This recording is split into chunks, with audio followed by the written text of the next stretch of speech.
miserable world of trucking. When I was a kid, I often look at semis on the road and thought, that has to be a really cool job. You get to travel and make money and see all these cool places. Yeah, right. The trucking industry has been turned into a complete dumpster over the last couple of years. From illegal immigrant drivers to DOT officers to route shippers and receivers. And also the lack of parking and horrible drivers on the road, and also the lack of pay. You're basically forced to drive really long hours until the logbook either runs out or, well, you're tired. And then, good luck finding any parking. Not to mention it also destroys your health. I can't unpack everything in this industry in just one video, so I'll cover what I can. The post-recession recovery created a surge in freight demand, and trucking companies responded by expanding their fleets and hiring aggressively. They leaned heavily into the owner-operator model and encouraging drivers to take out massive loans, and that backfired pretty quick. How many years have you been driving trucks? About 27. And how do you like it after 27 years? Would you recommend it to others? No. No, you hate it? Yeah. What's the worst thing about trucking? Don't make any money. So during the big flu, freight demand spiked because people were sitting at home ordering shit, and then rates went up. And it looked like the golden era. And then we started hearing what's referred to as the driver shortage, a phrase the industry has been using for years. And I have some news flash for you. There's no driver shortage. It's something that mega carriers came up with because their turnover has been, well, about 90%. So they opted to hire foreign drivers on H-1B visas. And that's when the chaos began. There is growing outcry over the 110-year sentence given to a truck driver who killed 4 people when the brakes on his big rig failed. Transportation Department says the state of California broke the law by giving a commercial driver's license to a migrant accused of causing a freeway crash, killing 3 people.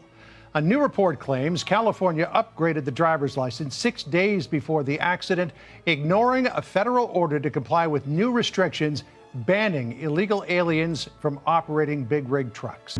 He is on the northbound lanes of 61, going the wrong way.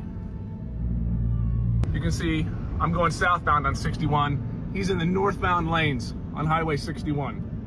There it is, ladies and gentlemen, right here, swapping the name out of the companies, DOTs, everything. Right here. Look at this right here. That's the second truck I've done seen pull in here. After you watch this video, I want you to go watch a trucking documentary. One of the older ones, just to see what the culture is like. Those documentaries seem like science fiction at this point. And before I continue, if you want a great snack for being on the road, it would be Red Rum Beef Jerky, which is today's sponsor. It's made with aged and marinated Angus beef flank steak. They got 2 flavors, soft heat and mild. Text Sam to 678-922-0100. Or go to redrumjerky.com. Link in the description. The day before I filmed this video, I had to fly out to Kansas City, Missouri to recover a truck that was left there by a driver that had enough and he decided to quit. I was in a good mood and I was ready to drive back those 700 miles, you know, listen to music, relax, and enjoy my drive. Nobody can ruin my mood today, right? But then DOT Officer Myers, badge number W215, at the eastbound Odessa, Missouri wait station said, I'm gonna f his shit up. So this Neanderthal pulls me into the scale and then spends 50 minutes looking through a Shakespeare novel just to find a violation. And then he performed the level 2 inspection. And what's the violation, you might ask? False logs. That's right, folks. 30 minutes after I start driving, I get a false logs violation. But you might ask, how? Well, his reason is that I was supposed to start my logbook before getting onto the airline flight. Yeah, I immediately thought to myself, honestly at this point, I don't give a f***.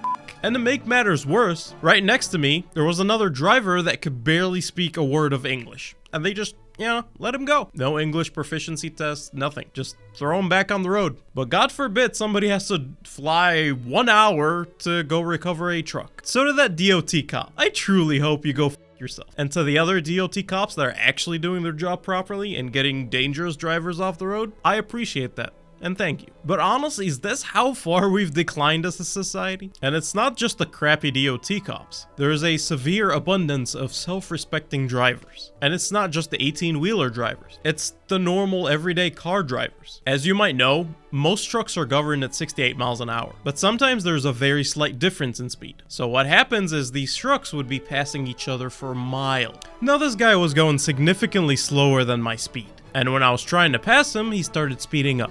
I then proceeded to get behind him. Then he started slowing down again, significantly. So I tried to pass him again, and here we are.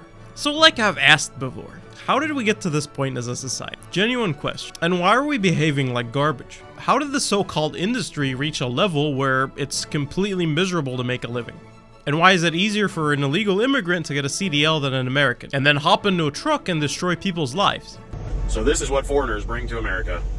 Me and this guy right here, we're in line to get into the shipper, or to the receiver. This guy decides to pull up next to him and park while we're waiting to get inside the gate. And then this guy decides to block the exit and park next to me. Mind you, how close he got to my trailer. Like, why is it so hard? Oh, and you might say, Brandon, how do you know that they're foreigners? Well, there you go, right there. I see this sort of garbage behavior every single day on the road. From fights at truck stops, to people who can't speak English in trucks, to the lack of etiquette, and I could keep going on and on and on. And I hopefully won't be doing this job for much longer. So if you're thinking about getting your CDL, don't. And don't forget to check out Red Drum Beef Jerky. Link in the description. I'm out.